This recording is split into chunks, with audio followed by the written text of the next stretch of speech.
Wel, mae'r cystadlu wedi bod yn dechrau ers 8 o'r gloch y bore yma a sawl cystadleuaeth yn cael ei rhedeg ar yr un pryd.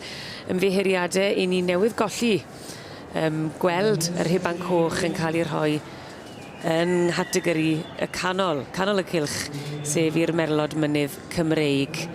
Ac yn fuddigol yn y gystadleuaeth yma i Caseg neu Adfarch dros 4 mlwydd o'd, mae Castellau Fianetta.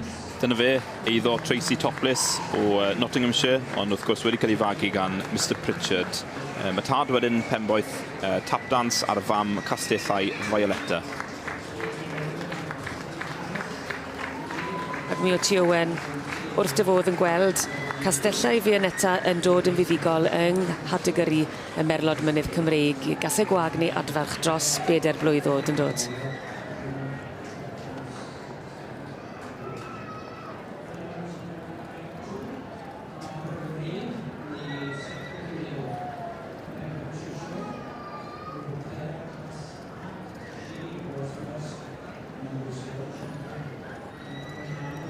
Merlod bach yn gadael y cylch.